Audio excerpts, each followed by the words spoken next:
I wanted to just talk to you today a little bit about yoga practice. Yoga practice in the West has got quite kind of dispersed, and it seems to be very, very focused on posture and perfection of posture. A lot of people are scared to go to a yoga class because they feel they're not flexible, they feel that they're going to be the only one not being able to touch their toes, everyone else is going to be standing on their head doing lotus pose, and it can be very, very uncomfortable when you're feeling kind of under pressure to do certain poses. Most of that pressure actually is probably coming from yourself, however it can be very, very uncomfortable. Yoga practice in the West has actually got very, very dispersed, if you like, if you will, from traditional yoga practice, because we are just focused on this perfect posture, perfect pose. Our goal is to do a headstand or a handstand or whatever it is.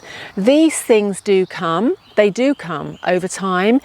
It's like anything else. If you practice, if you were to practice, if you had a yoga practice every single day, over time you will be able to stand on your head. Over time you will be able to do the splits. But that's not really what I'm talking about. What I'm talking about is the whole soul of yoga. It has got just kind of like lost in Western yoga practice.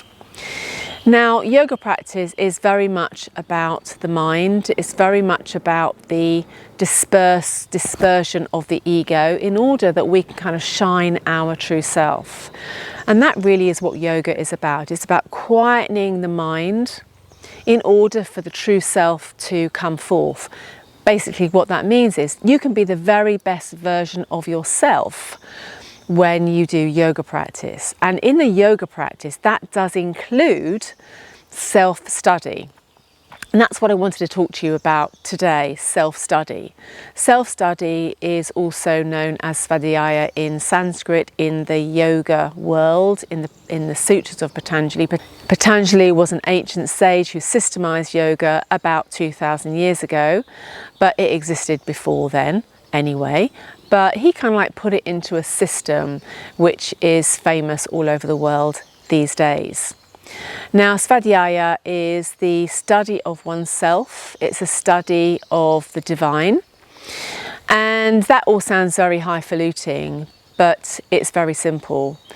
We kind of have these conditioned responses, right? We kind of like have things that when someone presses your button, you kind of react in a certain way.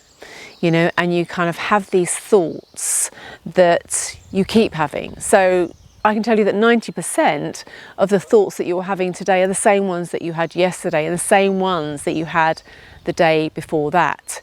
And that's kind of conditioned response. That's what I'm talking about. These recurring behaviours, thoughts and feelings that quite honestly we don't want, we don't like. They make us feel very unpleasant, they make us feel fearful, and quite honestly they can keep you from sleeping. And that is why I'm including this in all of my methodology. I include this part of yoga practice, this part of self-study, looking at the emotions. You know, why are you feeling like that? Why are these emotions coming up?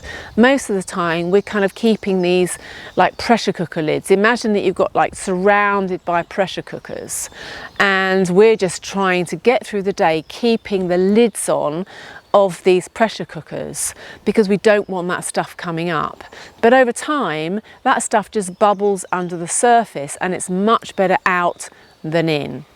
This is what self-study is all about. It's about quietening the mind so stuff can come out and we can just get rid of it and we can process it. That is what self-study is all about. Now, how do you do self-study? How do you get self-study into your daily practice if you've never done anything like this before and you've never done yoga before? Let me give you something that you can do, that anyone can do, that you don't need to have a yoga mat for even. You can literally sit on the chair, close your eyes, and you can just sit quietly for 10 to 15 minutes and just see if you can follow your breath. Just see if you can follow your breath. That would be a yoga practice. That's part of yoga practice. And then what you can do is anything that comes up during that time, you journal, and then you contemplate what is coming up. Why is that coming up for you? And then over the day, maybe you might choose a book that's inspirational for you. And I'm actually going to give you one, or recommend one actually, for a start, to start you off. And you can start reading that book and maybe having, 20 minutes of reading time. That actually, sitting for 10 to 15 minutes, watching the breath, journaling what's coming up, the emotions that are coming up, thinking about why that's coming up, and then read something nourishing and listen to some inspirational speaker. That would be a really, really good place to start, because that will kind of start quietening the mind. When the mind comes down, what happens is you start getting away from the ego, because the ego is there all the time. When your mind is busy, it just gets worse. So the ego judges, it compares, it keeps you fearful, it's constantly criticizing you and others. So we want to actually kind of quieten the ego down, quieten the mind down, so we can get to something deeper. Now, all of these things I talk about a lot, because some of these emotional things are the things that are stopping you from sleeping. These are the things that are kind of like pushing the buttons of the nervous system to keep you in fight or flight, to keep you kind of running, always sort of slightly nervous and stressed out. And these are often the things that we need to deal with when we're addressing a sleep issue. I hope that's helpful, and I'll see you soon. Bye.